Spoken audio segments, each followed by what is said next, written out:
Knack at Home. My name is Nina Urban. I'm the co-chair of the film committee. It is very nice to see you all here tonight. For those of you who are not familiar with the National Arts Club, we are a 501c3 nonprofit organization based in New York City with a mission to stimulate, foster, and promote public interest in the arts. Annually, the club offers more than 150 free programs to the public, including exhibitions, theatrical and musical performances, lectures, and readings. For more information about the National Arts Club, you can visit us at nationalartsclub.org or find us on Facebook, Twitter, and YouTube. Tonight, I would like to welcome you to a very special program on the films of Georges Méliès. And I would like to welcome film collector Denny Daniel, who will present original works by this pioneer of special effects in film. Denny is the founder and curator of the Museum of Interesting Things, a traveling museum that brings interactive demonstrations and exhibitions of antiques and inventions to schools, libraries, and other events. This inspires innovation and creativity. The museum also includes a vast collection of more than 1,000 vintage and historical films, some of which Denny will share with us tonight. Denny has appeared on the History and Science Channel, New York One News, PBS, and many more. We are very happy to have him with us tonight at the National Arts Club. Following the presentation will be a brief Q&A, so please feel free to use the Q&A function on Zoom for any questions you might have. Without further ado, please welcome Denny Daniel. I'm Denny Daniel. I curate the Museum of Interesting Things, which is normally a traveling museum. Of course, now with COVID, you can actually think that we travel further. We just don't do it physically. And we would go to like schools and libraries and places like that and show people what I call the missing link factor, all the links in the chain until you get to an invention. It's kind of the history of invention. And there's tons of themes. There's probably over 50 to 100 themes that we're doing these days. And all of them kind of show the history of invention. Today, I'm debuting our Georges Méliès show. I wanted to pick a location, an organization that really was worthy of his amazing, brilliance. And National Arts Club is just fantastic. So if this is your first time seeing one of their events, you definitely should come back more. If this is your first time seeing one of our presentations, we do one every week on Sunday. And if you want, you can just go on our website. I'm sure Nina will post something, some sort of link, and just say hi through an email, and I'll let you know about our speakeasies and all the things that we do.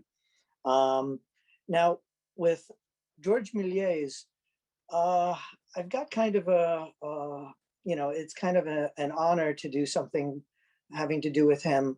And it's got a bit of a coincidence also. Georges Méliès originally started, his family business was actually shoemaking and shoe manufacturing and shoe design, and they had stores. They had factories. That's what his daddy did. And ironically, my dad also was a very big shoe designer. He did Macy's, Bloomingdale's, Nine West. He passed away this year during this whole craziness that's been going on. And I'm actually wearing his jacket in honor of him and doing this show. So I'm hoping that he and Méliès are sitting in nice, comfortable chairs somewhere on a cloud, zooming in and watching this and smiling. Because both of, I was raised to do the shoe factory thing and the shoe design thing and went to Brazil. And so was he. He was, he wanted to do art and all these other things. And his father very much wanted him to get into the shoe business and all that. And I found it so fascinating, for all of you that felt like our parents aren't supporting us enough. His father was like, I'll support you. I'll put you through college and all this. But if you do this like art thing, I'm out. I will not pay for this. Now he did send him, to England to go to school. and learn English, and he did send him to college, and he learned literature. But when it came to the artistic side, he didn't want him to do that. But that original education that his father gave him between the shoes, and then he did literature, that really helped him with what he did with filmmaking as well. Because these film devices, the projectors and the cameras, are influenced also by the sewing machine. And he had to learn sewing in order to do shoes, just like I had to learn at FIT. So, you know, I always joke that the film projector, you're kind of stringing up the film. And that's because, you know, they were inspired by those machines. Those were the machines of the time. And while he was in England, also, he met magicians, and he started to get inspiration from magicians. And then he came back, and in France, he started learning from all these magicians and getting into the whole magic thing. So initially, he did manage his father's shoe business, but when he left that, he bought, well, he started working at, and then he bought that theater that we all, or many of you may have known, the Houdini Theater. And everyone goes, wow, that sounds like Houdini. Well, that's because Houdini took his name from that theater. So if you didn't know that, you just got a nice little fact from history. So he bought this theater that was owned originally by a magician. And he starts doing his, you know, magic shows and saying, yeah, this is, you know, great. Now, he ends up being invited to something that I just couldn't even believe he managed to go to. In 1895, the Lumiere brothers decide to do a showing of the first, you know, film, you know, the first projected film. And this should have been a huge event, but believe it or not, only about 30 people showed up. Afterwards, everybody started showing up when they did it more. But the first one, Méliès shows up to this. And he just is enthralled by this magic of the illusion of movement. Because the truth is, you've never seen a moving image. You're not even seeing a moving image now.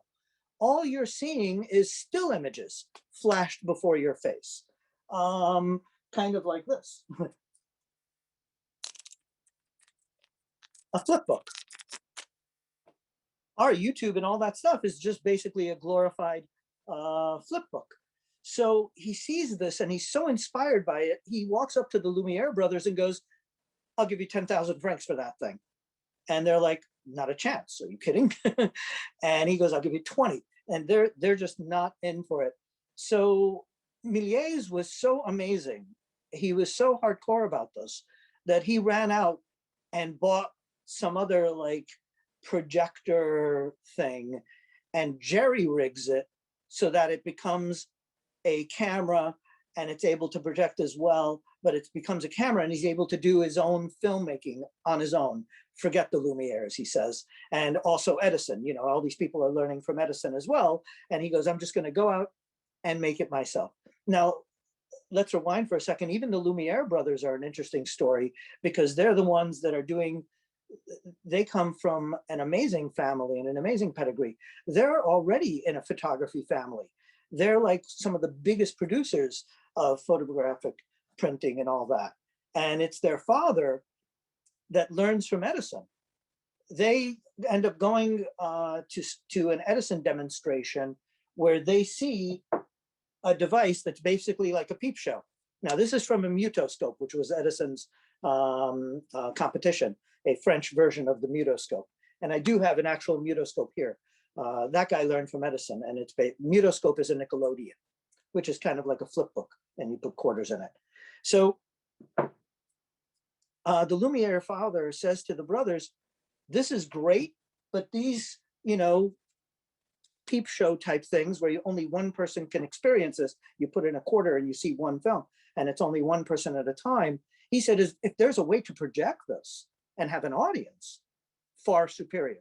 And that's why the Lumiere brothers end up coming up with this camera and projector system.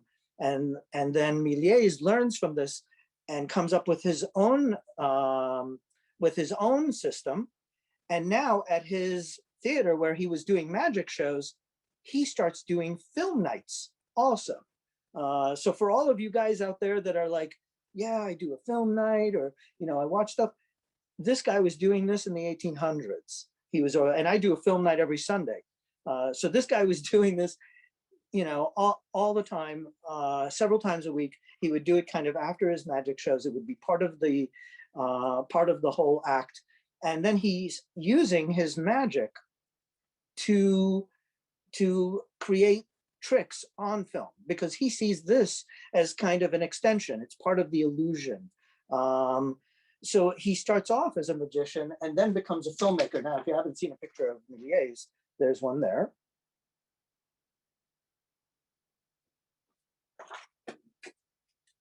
There's another one, an old postcard. He almost looks like a magician. So he's using several things to make his movies so magical. He was the first of the people that really started movie magic and movie storytelling. And think about it. Remember, I said that he was, one of his majors was classical literature. So he realized that this is part of the whole, you know, storytelling thing. And that's why his films are more storytelling, while the Lumieres, Edison, they're kind of doing slice of life.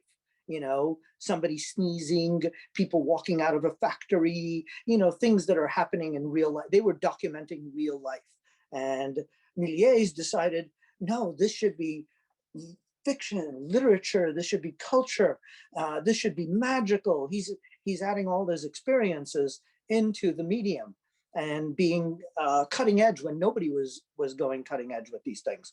So he's adding the stage tricks that you see in theaters, where there's trap doors and moving things, scenery and stuff. He's adding the magic tricks, you know, where you'll have a cloud of smoke and then something happens, something appears and all that. So he uses magic tricks. And then by accident, he comes up with a movie trick that's been used 1,000 times. It's basically the stop trick, they kind of call it. And it happened because his camera jammed. The camera jams and, you know, it starts filming again, and then it jams, and then it films. He doesn't realize this right away. He figures out what the, you know, whatever. But when he develops the film, he finds out that because the camera jammed and I was standing here, and when the camera started filming again, I was standing here, now you've got the illusion of me jumping from one place to the other magically. And things disappear and come out. You've got a horse, and then you've got a donkey, you've got this, you've got that. You know, he was able to substitute things. And that creates this fantastic magical illusion that people couldn't understand how he did it. When they figured it out, everybody, of course, started doing this. And it all happened because of a camera jamming. And then he's one of the first to do different scenes. So kind of like when you see a theater performance, you have different scenes. He keeps the camera very stationary, and it's very kind of a theater type look. So you've got a stationary camera, and everything that happens on the stage is where the changes happen. So tonight I'm going to show you a bunch of things and a bunch of films. So first of all, I want to show you at least one of the things that's important to all of this, the camera obscura. Now, if you haven't heard of a camera obscura, it's basically a box camera, which is a box with a hole. This is a British version of it. And basically your image would come in through there. It ends up upside down. And then camera obscuras were sketching devices. It's before photography. They go back hundreds, if not thousands of years. And you would sketch the image. And then this morphs into the camera. When Daguerre does the daguerreotypes, and I have one for you, a very rare one, a stereo daguerreotype. So yes, 3D began in 1839. That's how long we've had 3D, and that's a 3D daguerreotype. And then eventually the Lumieres, that machine becomes the moving image machine.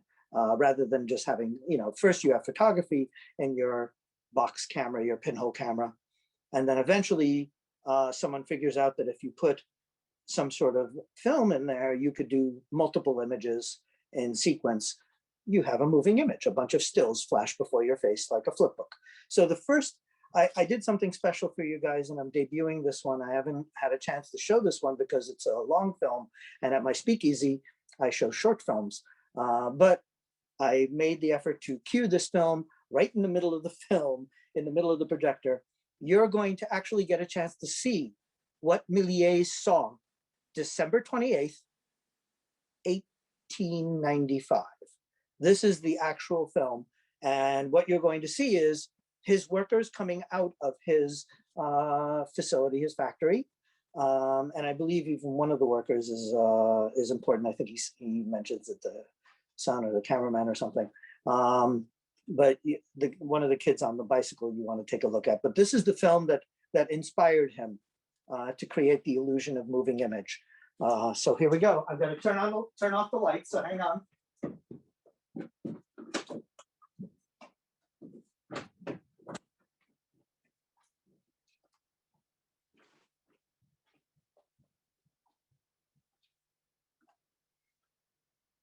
So you're seeing this on an original 1960s Kodak projector. And I want you to imagine to yourselves that you're in France in 1895, seeing moving image for the first time, and Méliès is in the audience.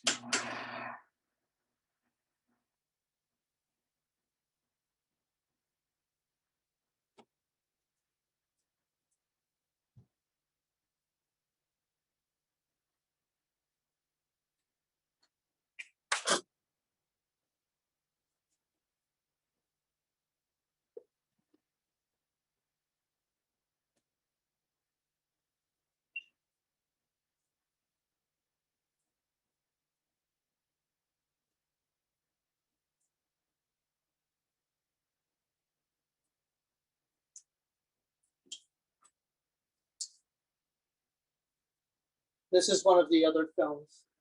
I'll show you a piece of this while we're at it.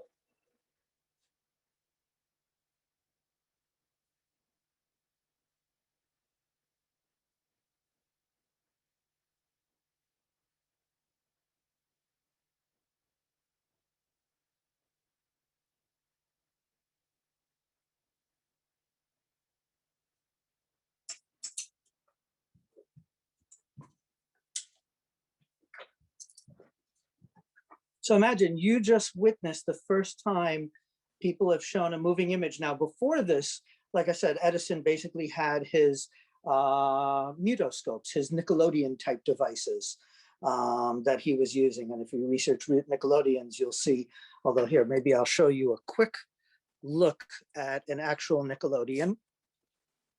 So there is an actual, well, this one is a mutoscope. And that actually has Trip to the Moon on it as a mutoscope reel.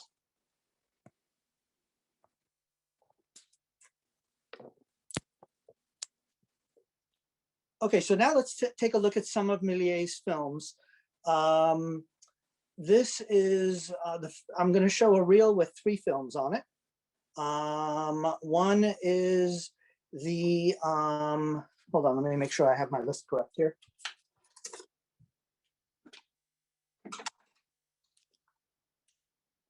So the first one is The Monster. The second one is The Terrible Turkish Executioner. And the third one is The Magic Lantern. Okay, so with The Monster, I want you to notice you've got this skeleton that's going to, you know, jump around and do things. And on The Terrible Turkish Executioner, the thing to notice is the decapitated heads, which is amazing. That, and yes, I'm referring to both brothers for that question that somebody asked. Imagine this man is doing all his effects mostly in camera, and he's developing his own film too. I don't know if you realize he decided to develop his own film as well. He was very, very smart with these things, and he decided to go all the way. He built his own sceneries. He created his You know, he created his own sets. He was the first to think of even storyboarding type things, you know, to come up with any kind of storyline whatsoever. So like I said, these are 3 films in a row, and I'll try to give you a little bit while they're playing as well.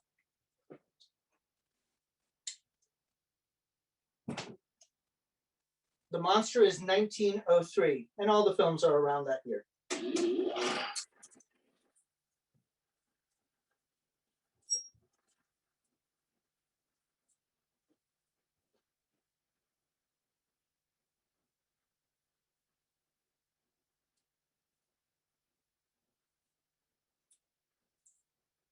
So the priest, who's on the right, the prince on the right, wants the priest, who's Melies. That is actually Melies in the center. He often would starve in his pieces. So the priest wants Melies to resurrect his wife. So he does some incantations and whatever, and the wife comes to life, and then he puts these shrouds on her, and she's able to be animated and move. She's a marionette. That's how she's working, and she's run by wires above her. So you'll see her start dancing around now, frantically. Those are wires.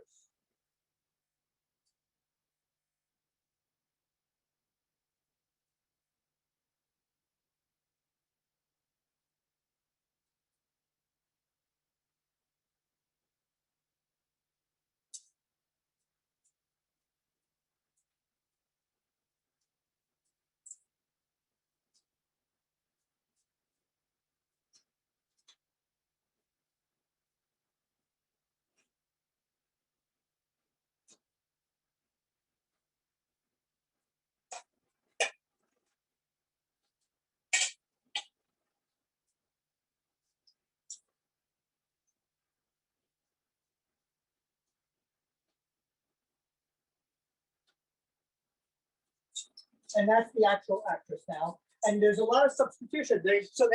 They're stopping the camera, and then they're switching it out and bringing the real live person in there. Okay, so this is the terrible Turkish executioner from 1904, and that's Méliès there. He's the executioner. He's the guy sitting there. And so they catch these Turkish guys in Constantinople who have broken the law, and they put them in this harness thing. And they ask the executioner, can you do us a favor, interrupt your lunch, and chop off these guys' heads for us? He goes, yeah, sure, why not? And in one fatal swoop, you see all the heads come off. There's black cloth covering their heads. That's the trick here.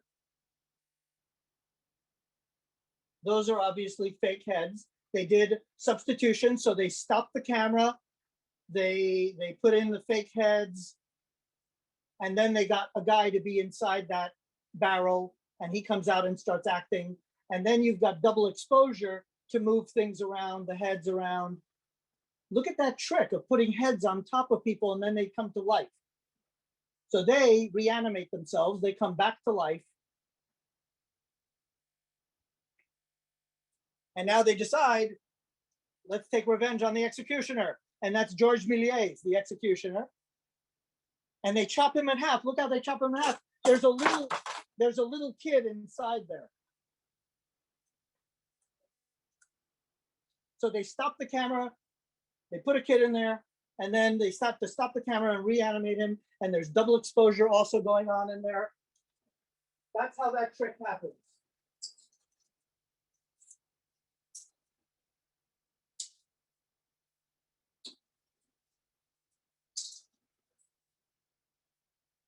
So this is the Magic Lantern. This is what I feel is one of the most important films for me.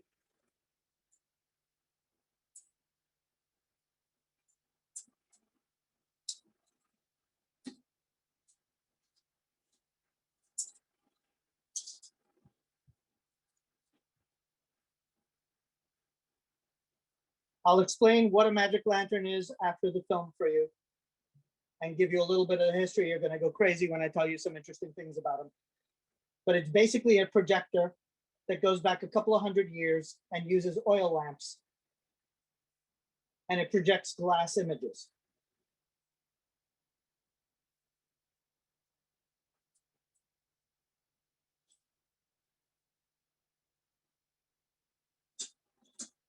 Meaning a glass slide with an image painted on it.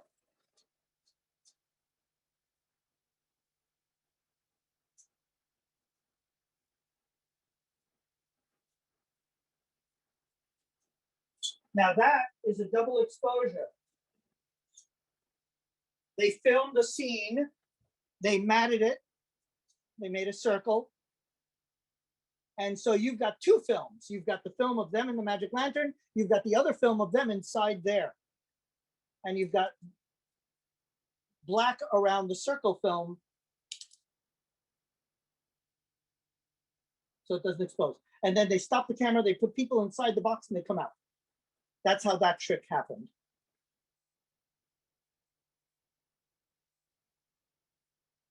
Often his actors and actresses were acrobats and theater performers and vaudeville performer type people.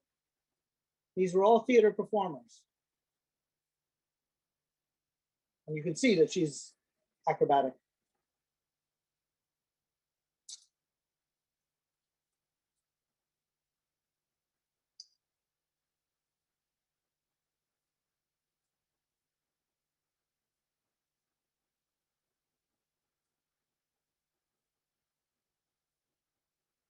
So they're stopping the camera from filming and putting people inside the box, and then they come out and dance around and go crazy. And it's the box. The idea is the box is truly a magic lantern. It's truly magical. Or what we might think of as a clown car.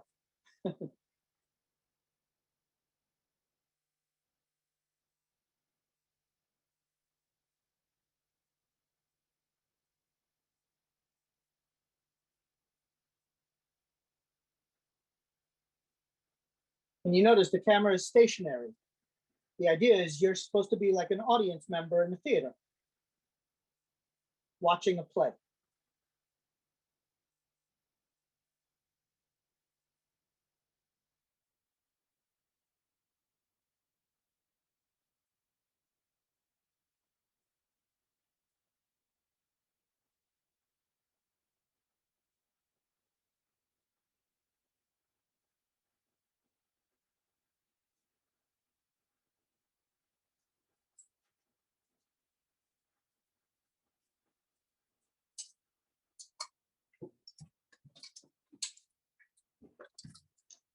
Isn't that stunning? It's one of my favorite pieces because it discusses the magic lantern.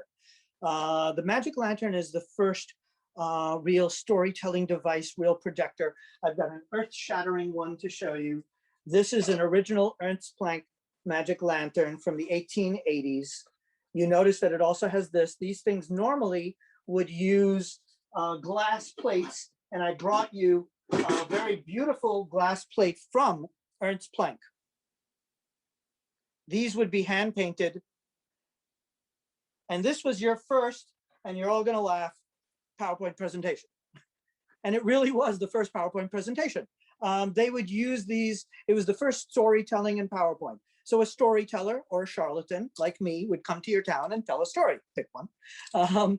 Or it would be a PowerPoint presentation. You'd buy a stack of these and it would come with a booklet you read from and a package of slides. So it's your PowerPoint slides and your presentation. And then it had an oil lamp, and this one does have the original oil lamp right inside of it. And I've done for our museum in our speakeasy, and I'll invite you guys to it.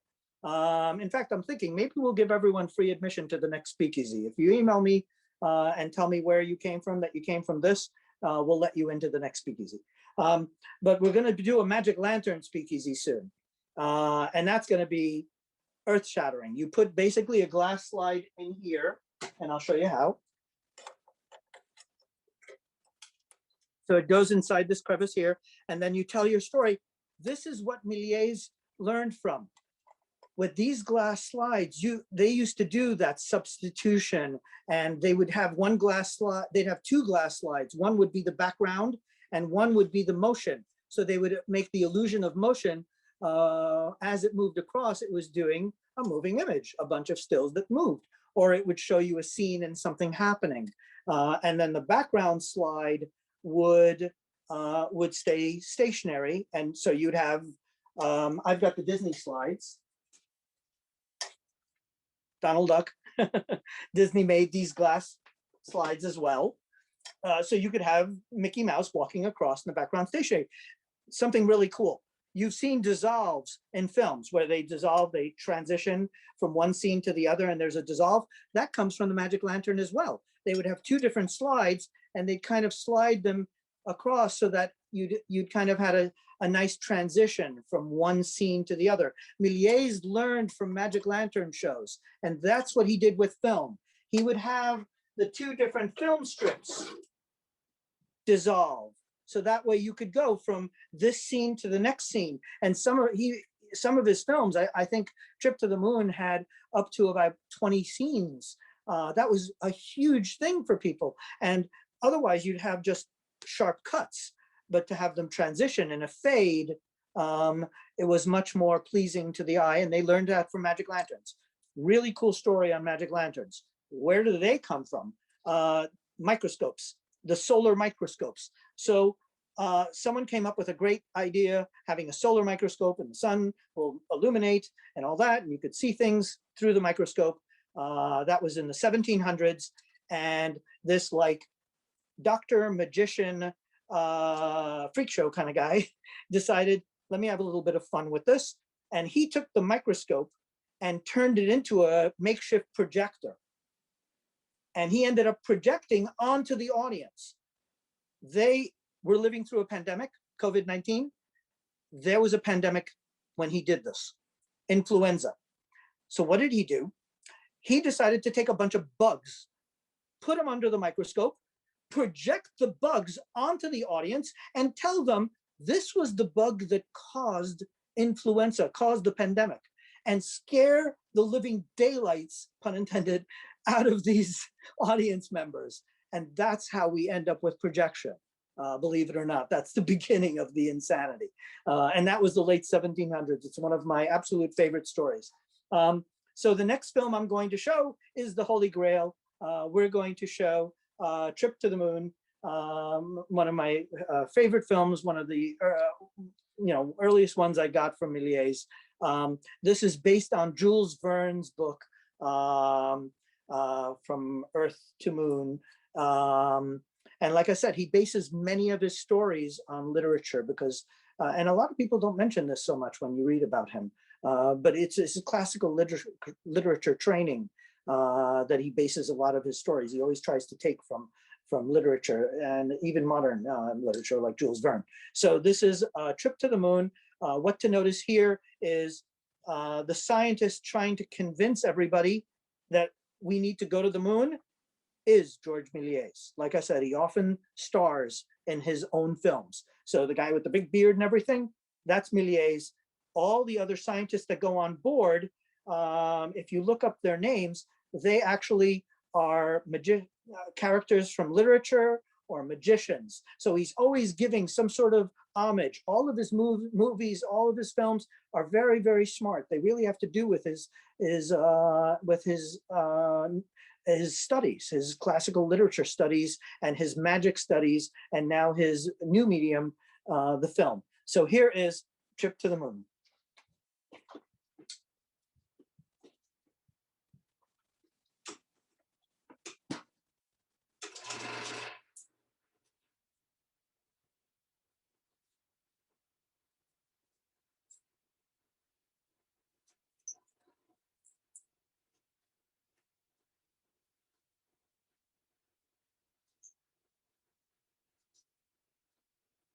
So there you have all the scientists assembling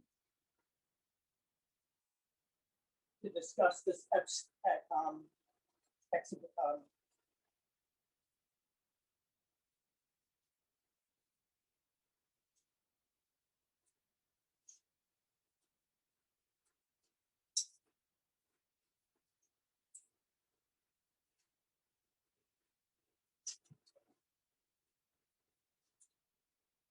And that's Melies convincing everyone we should go to the moon.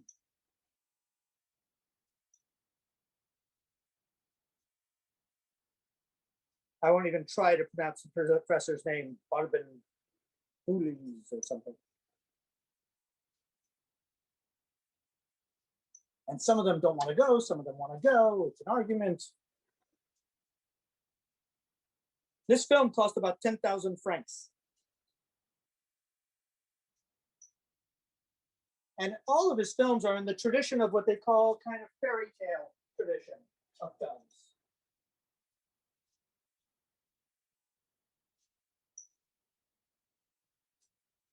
Fairies.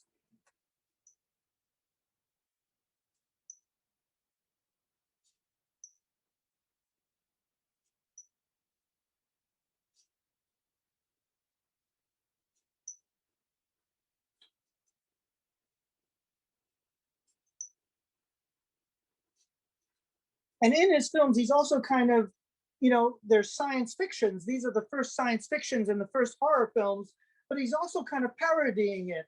It's also satirical. He's kind of laughing at, you know, this idea of, you know, logic sometimes being illogical and absurd. So he's showing also the absurdity of science.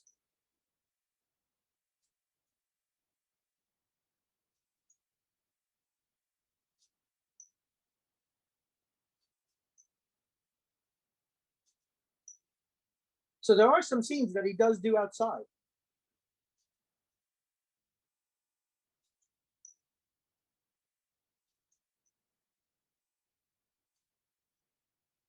And you see the special effects are the kind of effects you would have seen in a theater performance.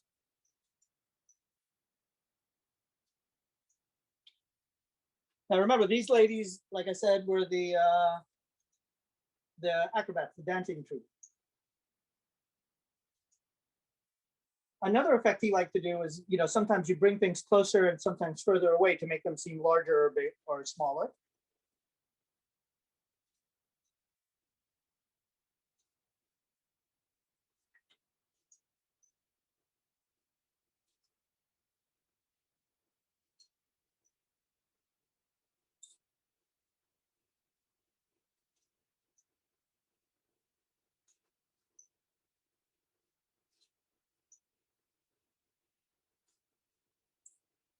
I think those acrobats were like the Folies Bergère or something.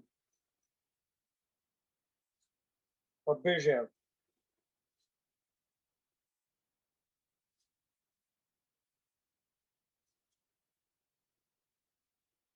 So there's all this fanfare. And they shoot the rocket.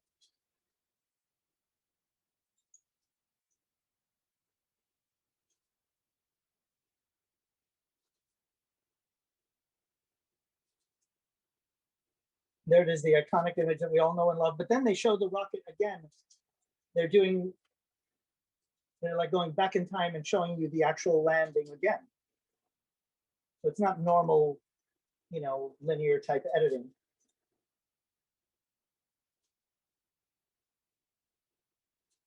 And the man in the moon, of course, as everyone always sees some sort of image in the moon. And that, of course, is the Earth coming up, and they're on the moon. You see all the special effects. Making the moon bigger, like I said, is bringing things just closer to the camera. All this is before CGI. All this is before computers. It's amazing how much you could do.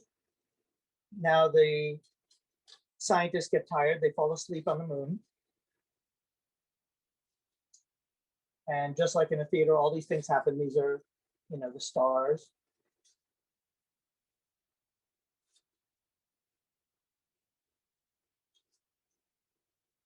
She's supposed to represent Phoebe, the goddess of the moon. And she, you know, rains down snow on them.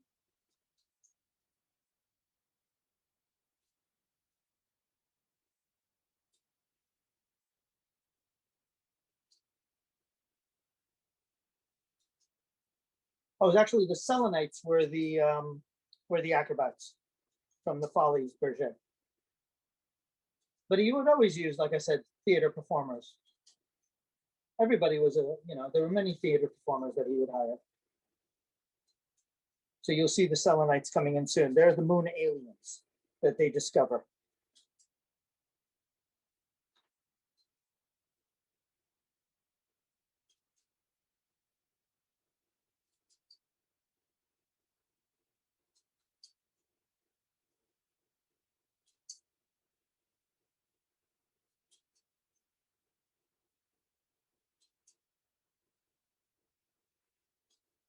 By the way, when you see the moon landing, it was actually in an aquarium, you'll see later. And those are the Selenites that I was talking about.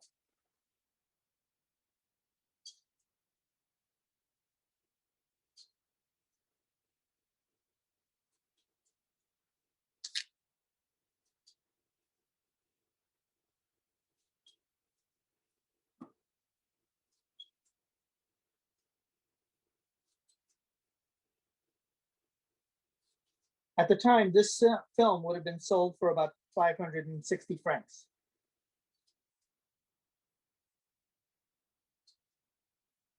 So you see they're fighting the Selenites, and they're immediately, this has to do kind of, a lot of people think it has to do with imperialism and how we immediately just go towards attacking.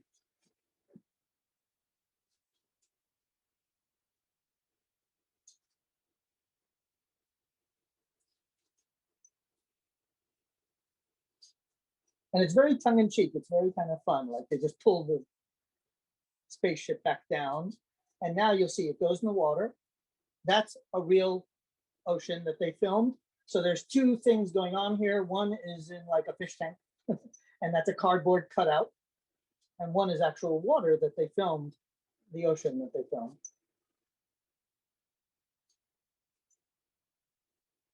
And that's the film, Trip to the Moon.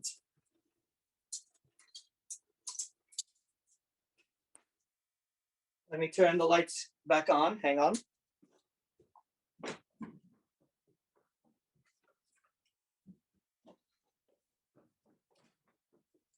Sometimes I feel like Melies, I've got to run around and do stuff as I'm trying to make it all happen. It's almost like we're back in those kind of theater days. So that film made him the first, and all these films made him the first big screen star. And that film actually became very successful because it was pirated. It's also the beginning of piracy because the Americans and many other countries, you'd buy one film and then somebody would make a dupe of it. And so he lost a lot of money because of that. The Americans in particular, being so far away, duped his films all the time. Edison himself made copies of Méliès films. Everybody was doing it. Even at the beginning of some of my films, it'll say like, the blah, blah, blah theater, Denny Daniel, shop. And, they'll make copies of it. Ironically, when he started to go bankrupt, he owed lots of money and films to Edison and to Pathé, the film company in France. He ended up going very, very broke. He even sent his brother here to open up an office in New York so that he can circumvent all this pirating. But his brother kind of also didn't fulfill a lot of the obligations to Edison for making, he required a lot of films for him to produce. And it just caused lots of damage and trouble and debt. He ended up losing his house to Pathé.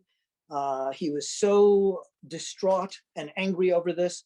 He burned his negatives, which is just unthinkable. I can't imagine what he must have gone through destroying all of his negatives. Another person who similarly did that was Irving Klaw, who did Betty Page. He also destroyed all his photography and everything. It's just amazing when these artists do this. I just can't even imagine that. So what we have, ironically, are the bootlegs. That's what survives. And the reason he made about at least 500 films, and only around 200 or so survive. And most of them because of these bootlegs that everybody made. So ironically, what drove him crazy is what ended up saving him, at least his reputation and his legacy. That's what we ended up having at the end of the day. A lot of his films, this is so sad, they were melted down for the silver content and the celluloid content, and they made, and remember, his daddy, like my daddy, was a shoe designer and a shoemaker, and ironically, they melted his films down to make the heels of shoes. And I'm just like, that is just so horrible. That's so disillusioning. It's so ironic. It's unbelievable. But the good thing is, at the end of his life, he did get a resurgence. People found him, found how amazing he was, and he ended up getting awards, and the French government recognized him. I mean, this is coming from going solo. At one point, he was even, working a candy shop, trying to survive. So it's good that at least at the end of the story, we do have a light at the end of the tunnel, and he does realize that people, at the end of his life, realize how amazing his films were and how everyone learned from them, even today. So that is my presentation, Nina. I know you want to talk a little bit. I think we got straight up almost to the time is it now? Yeah, 10:48. Perfect. Not too bad. No, this is perfect. This is fascinating, Danny. This is what a wonderful journey back in time and back to the moon. Thank you for sharing. It's astounding how modern many of these films look, and how well preserved they are, and how whimsical. There's really so much more one could speak to regarding the storytelling. I know you focus today more on the special effects, as that is really his great contribution to cinema magic. Yeah, we have some time. Let's speak a little more. The audience is very engaged, and there are a number of questions. Yeah, I would like to know more about. So you spoke about a number of the special effects that Méliès pioneered. Here's there are some more technical questions. I can see that we have connoisseurs and specialists in the audience. At what point did people start using film splicing for special effects rather than stopping the camera and restarting it, or double exposure? And was there any overlap between people who were film splicing and musicians who were experimenting with tape splicing? All of this comes from the same kind of place, the idea of film splicing and tape splicing. So I'm a musician myself, and you'll see that often musicians, we have this natural beat. So you cut to the beat. So often you'll find that if you shove music on these things, it'll be right to the scene. That's because that beat is actually your heartbeat. A good musician and a good film editor knows that you cut to the beat, and cutting happens right in the beginning. Edison was doing it, and Méliès was doing it. Everyone already, the idea of cutting the film and putting it together, they were doing overlapping films. They were doing right from the start. I was amazed at when I started collecting how much people were doing right from the start. And like you said, that idea of fantasy, right from the start, it has this whimsical side and this fantasy side. And it's amazing that they were doing that in the 1890s. We think, oh, it took George Lucas. No, these guys were doing it before anybody. I mean, we think we're like cutting edge, doing all our cool nights, our cool club nights and everything. These guys were doing amazing things. I found out that people were using magic lanterns to project on buildings in Manhattan. On 23rd Street, the guy who owned the Flatiron Building was using a giant magic lantern to project on a building, which is just earth-shattering to think of. And I don't want to forget, we should show some of the Pathé things and some of the Edison items that inspired Méliès. I actually have items that you guys will never get to see. This is an original Edison film. These are the cans that these films would come in. And let me see if I can find the name on it. I don't have the name on it. Oh, there it is. This one is Class H, Care of a Baby. So that's a film by Edison. You said Edison himself was actually bootlegging some of Méliès' films. Yes. How did that then lead to Méliès owing him money? Oh, so Edison actually contracted Méliès, and Pathé contracted Méliès to make films for them. He basically hired him. And so in the contract, it said you have to make this many films in, let's say, a month or a week, whatever it was. And Méliès had to fulfill that contract and didn't. And that was the problem. And it was, a lot of it has to do with his brother, because his brother wasn't, always fulfilling the things, or he would go out somewhere and film stuff and the film would get damaged and he'd be like, oh man, now I've got nothing to give Edison. So, a lot of people say Méliès, didn't do well in business, but the truth is it wasn't all his fault. A lot of it was the fault of, his brother and, contracts that just weren't right. And of course, well, his studio was commandeered I believe, as a hospital during the First World War. And then, as you already mentioned, many of his films were actually melted down for army boots. How much? So essentially, he had two segments in his career as he was then rediscovered in the 1920s. Right. How would you say he was appreciated by contemporary audiences? I mean, we're excited nowadays to really rediscover him, but how was it back then? It's interesting. It's kind of like what happens today. So we all go, wow, it's really cool to see a camera obscura today. But when photography begins, camera obscuras are normal. Nobody wants them anymore. So there's this weird transition period where he comes out with like his last major film, Conquest of the Poles, which I actually have here. And people are like, okay, we're over this kind of look and cameras being stationary. Now people have grown from his, beauty to the next level of editing, the next level of scenery, the next level of cameras moving and doing stuff. And he does have some moving cameras in some of his films where he tracks, like in Conquest, he does track the going to the pole at some point and move the camera. But filmmaking moved on and he became kind of like in the 1960s, people were like, oh God, you're still singing doo-wop? We're hippies. What's this greaser stuff going on? So it became kind of like that for a little while. So it took a decade or two before people finally appreciated the historic. Now you get into the 1920s, 1930s, and people start looking at 1912, 1902 as being historic. But it takes at least a decade for something to be historic. At the time, were his movies actually shown commercially, and did people pay to see them? Was there piano accompaniment? Was this the real silent movie experience? I like to tell people there's no such thing as a silent film. And I called my my speakeasy the non-silent silent film festival, because there would always be some sort of musical accompaniment. In fact, Méliès himself wrote some of the songs for his films.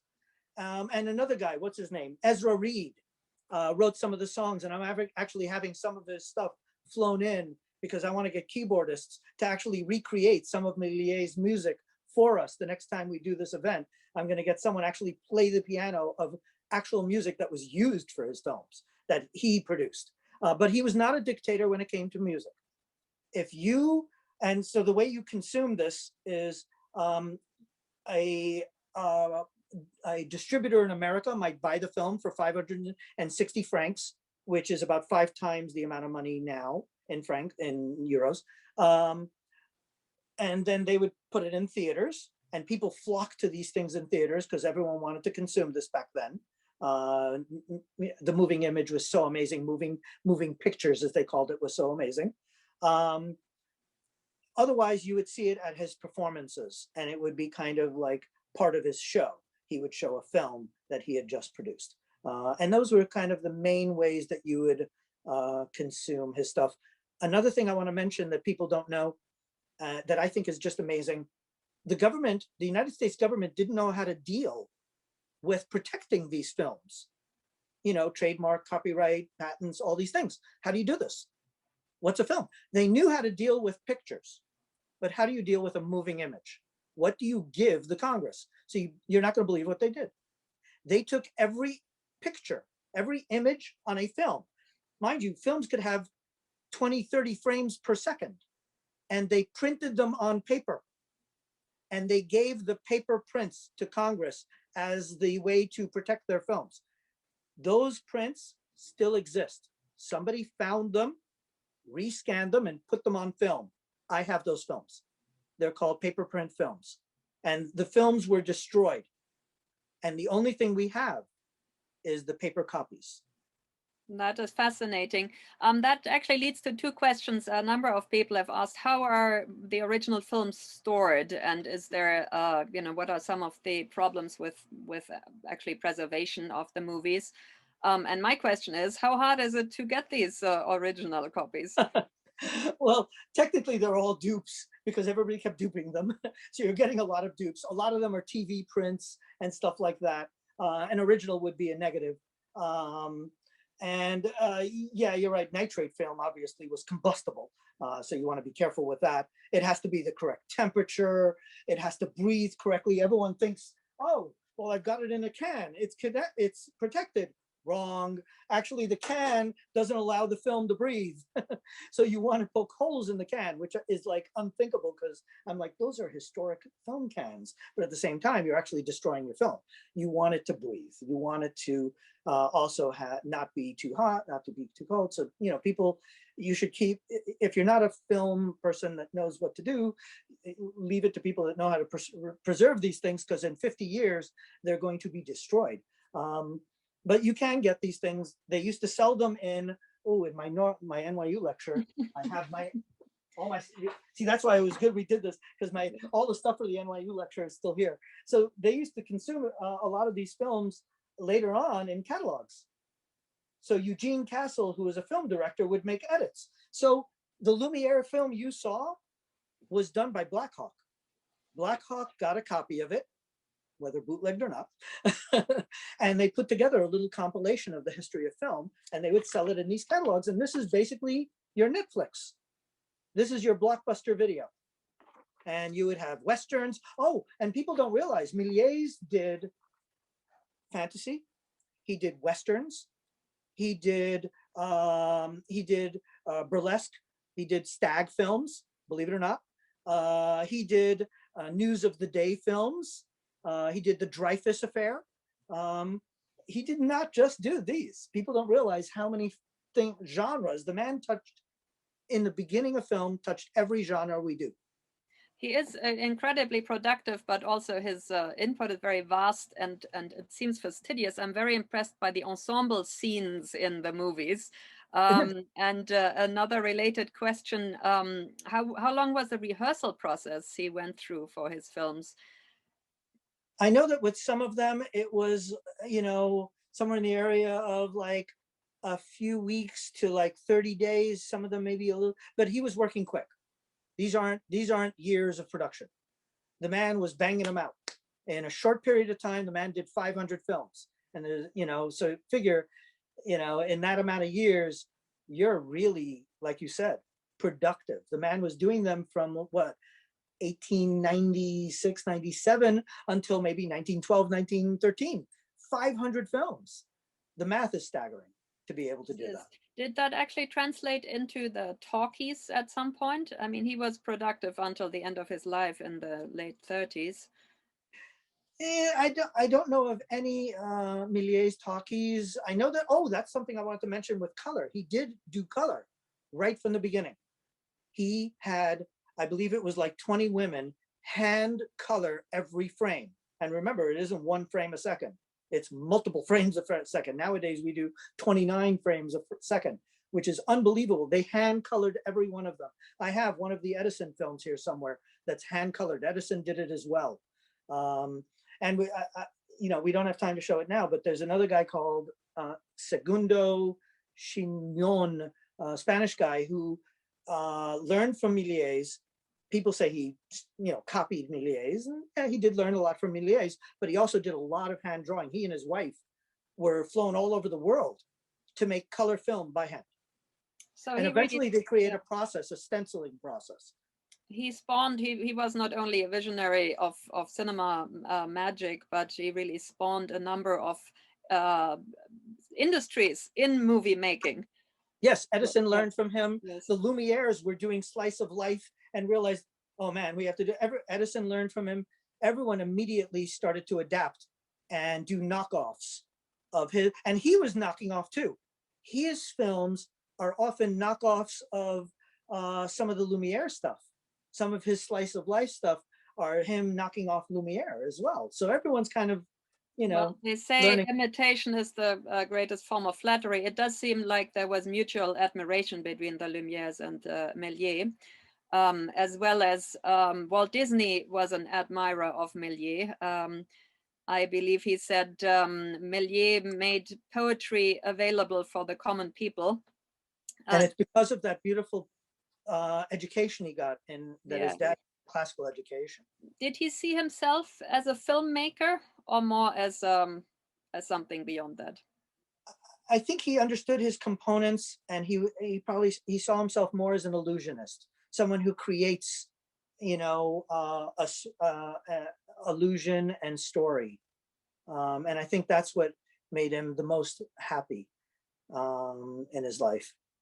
Were there other, yes, were there any contemporaries who were doing, so you said, you know, people knocking off and being inspired, but during his time, was there anybody comparable? Yes. Oh, if you see the Segunda work, I was gonna, we didn't have time to show it, but because it's long, we'd have to be here for a week to do a full Méliès. And I don't know if everyone can, well, actually we've got COVID. We've got till probably September at this point. But then we would have to serve food during this. But yeah, there were a lot of people, but his work was very good. Segundo, if I got his name, if I'm pronouncing it correctly, his work is very, very impressive. And they do a lot of the substitution he does. And some people are going even further with it and doing some very amazing work with it. And putting sound. Right. Any filmmakers nowadays that come to mind who are directly inspired by Méliès? Absolutely. Don't say everybody. I know, right? I hate when people say that. Whenever you're in a band, people are like, what do you sound like? We don't sound like anything, and we're not influenced by anyone. I'm like, really? You got to be kidding. So you never owned a record. No, I mean, Ray Harryhausen, who did, you know, Clash of the Titans and all those, you see those skeletons, kind of similar to Méliès skeletons, aren't they? And then, of course, you've got Lucas and all those people who are learning from Ray and who are learning from Méliès. So, you know, almost everyone is learning from them. Twilight Zone and the whole storytelling and sci-fi. You've got, you know, like I said, Ray, and then you've got the Lucasfilms, you've got Walt Disney, who's learning the animatrons, that all those cool things that Disney had in his Disneyland. Those things are going back to Méliès. And Méliès, when he was a kid, was drawing and making puppets. He was already into this whole thing. So he really, I mean, he was had so much overlap with other forms of art, for example, photography. Was he in contact with some of the famous photographers at the time, like Stieglitz or? I know that Kodak really made a big dent in this, because once you have flexible film, that changes the game, you know, because until then you had these, you know, daguerreotypes are basically, these daguerreotypes are basically, they took, let me think, it was a nickel and or silver, and they polished it until it was like, I think it was silver, and they polished it with like mercury until it turns into a mirror kind of look. And then they put some sort of light sensitive materials on it, what we would think of as emulsion. And now when you open up the lens of the camera Obscura, it's burning into, but these are solid and they're fragile and they're toxic. It's mercury, all of a sudden, flexible film comes out and it changes the game. So they're all learning from each other. Right, all of them right. are learning from each other. Since you mentioned Kodak, he has actually a question. Were any of the early films destroyed in the fire at the Eastman House in Rochester, New York? Do you know of that collection? And I'm not sure if any of the Méliès films, but I'm sure they had them. yes, yes. Positively. Nobody didn't bootleg Méliès. There was no one. Yeah, there's actually a number of questions here from the audience. Where else one can, other sources of Méliès films? For example, does the Anthology Film Archive have copies, or where else can you? Anthology has a warm place in my heart. I was there when they started. Mekas was a dear friend. I went out drinking with him so many times. We used to hang out in that place, practically breaking in that place, and do drum nights until 4 a.m. That place is home. I'm sure they have all sorts of, they actually will preserve your films. So if you have films, you could bring it to them. And I believe downstairs they've created a film preservation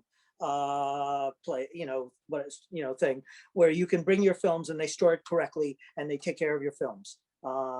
So whether you're a novice and you don't know what to do with a film, first of all, if you don't know what to do with a film, bring it to me, because I'll show it in our speakeasy and teach kids with it. But if you're planning on preserving your films and you can't do it in your apartment because it's not right, then bring it there and they'll actually, it's like a storage, it's like Manhattan mini storage for films. So it is likely they also have Méliès films. I'm sure somebody's got a Méliès film in their basement. There's no way they don't. Speaking of Speakeasy, we have a number of questions. Everybody wants to know, where is it? Well, if I told you, I'd have to kill you. You got to. We do it once a week, and we send out an email blast to let everyone know where and when, because I never know anything, and we change the theme every week. So I guess put my email in the chat, and I'll let you know, because I literally change it every week, and sometimes it's not even on the same day. I do it live in Manhattan, in Soho usually, although it's moved a couple of times, and I let people know also within the week where and when. Oh, thank you. I saw you just put that. Thanks. Yes. But we also do it on Zoom, and I'm going to keep Zoom even after the pandemic, because I just think it's really important for people to be able to see these films and experience all these historic items, no matter where they are. It's really, it's really important, because the real conspiracy, I say, behind the museum is to bring back positivity and to bring back curiosity, to bring back tinkering. It's to bring back that feeling we all grew up with. Méliès was certainly a great representative of that spirit. From the beginning. One other question that seems to be burning in our audience here: how true is the film Hugo? Everyone keeps telling me to see the film, and I have not seen it, because I'm one of these guys that, I love film more than life, but at the same time, sometimes I won't see a film that isn't entirely like, I like documentaries more than I like things that aren't entirely the truth, because then I'm such a naive kid. I believe everything. I watch a film and I live the film and I experience the film. So I'd rather just see a really cool, fun film than see a film that's half truth. I don't like to see half truths about things, because then I wonder. But I know that Hugo apparently is really good, and everyone tells me amazing things. So I'd probably see, Hugo. And Scorsese is just really good. Him, and what's the guy from 13 who does the documentaries? Thinking Oliver Stone. Who's the guy? Oh. And you all know who I'm talking about. I'm thinking now too. I know. I've just caused a blank on it. But all right, see Hugo, and we all do some more research on that. So you mentioned Méliès' brother, who was a collaborator. Did he collaborate with his wife as well? He had 2 wives. Both of them helped a very great deal. The second one was actually an actress. Double exposure, yes? What? Double exposure. Yes. No, he didn't have two wives at the same time, I imagine. No, not that kind of double exposure. They just were in the double exposures, Yes. but they weren't simultaneous. No, he didn't have Mr. Booth. But yeah, later on, after his wife passed away, he remarried one of the actresses, and she was one of the actresses, so they were part of this whole shtick. And like I said, once the family realized how big he was, they even started, his brothers started working with him because he got that big. So for all of us that always feel like, oh, our families don't, there is hope. You get success, you do your dream, you get successful, and then the rest will follow. The family will eventually follow. As long as you have all your friends and your fans, you're good. We do have to end soon. Two questions, just because Méliès is such a rich, creator in so many different types of art. And we had questions about the set and prop designs. For example, in the Monster movie, is the Sphinx actually painted, or did he also design three-dimensional props in all his films? Can you speak a little more to that? He was amazing. He would design, he would build. Oh, we didn't we only touched on the fact that he got, that he ended up making that studio. That studio was built out of glass so that light could shine in and he could illuminate the scenes better. So he really was part architect, part drawing. He was really into his art. He wanted to go to art school. His father didn't want to pay for it. Part architect, part drawing, part writer because of the literature side. He would develop the film. He built his own, he called his camera, I think he called it, what did he call it? Like a coffee grinder or something. It made so much noise. The thing was like this insane machine making all this noise, but it's a silent film, so who cares? But imagine these actors are trying to act and this thing is going in the background. So there was a lot of realism. It wasn't just two-dimensional and yes. It was, yes, it was immersive. Yeah, there was everything you'd see in a play.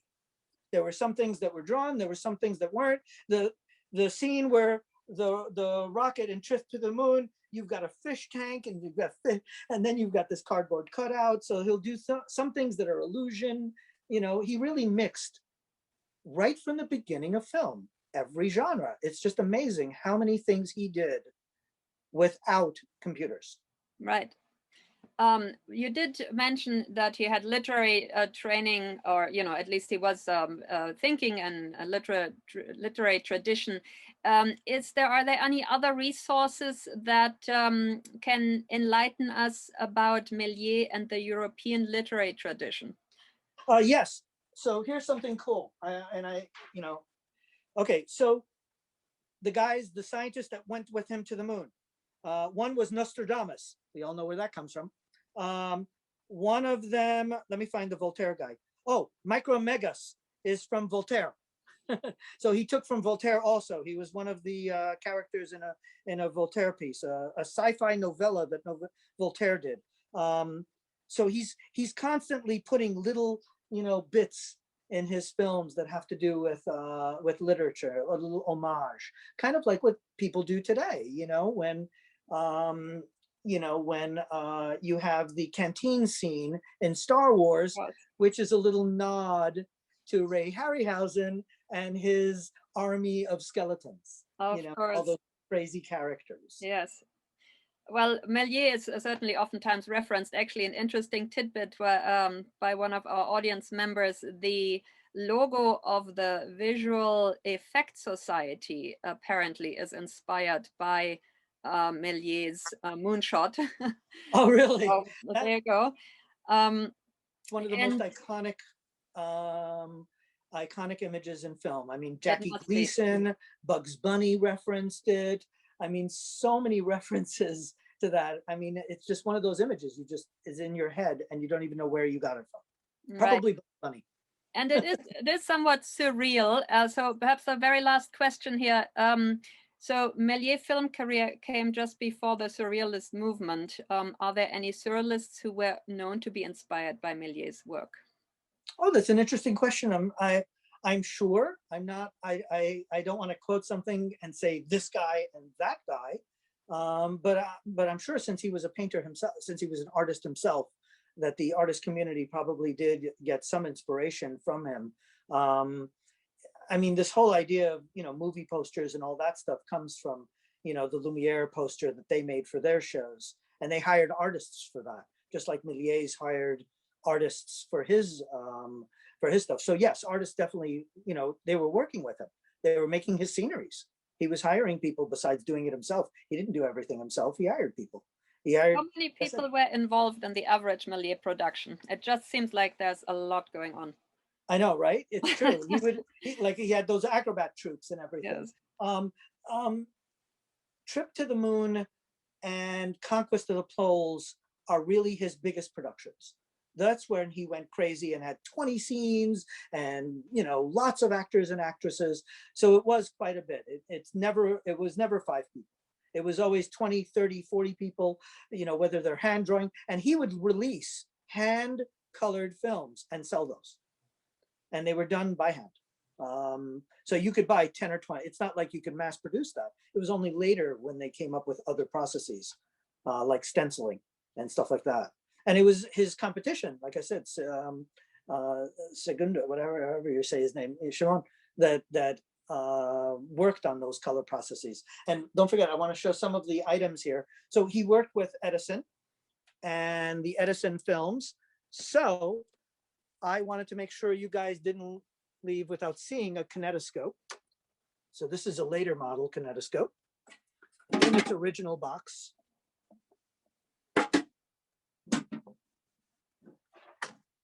And Pathé, I brought all the ingredients to Pathé. So there is a Pathé film. It was 9.5 meter. And it had the holes, the sprocket holes you'll notice are in the center, which is a much better way to use film because it holds onto the film better than having it on the side where it could rip. There, it's much more sturdy. So it's actually a very good process. And that is undeveloped Pathé film. This is fascinating. Thank you so much, That's Denny.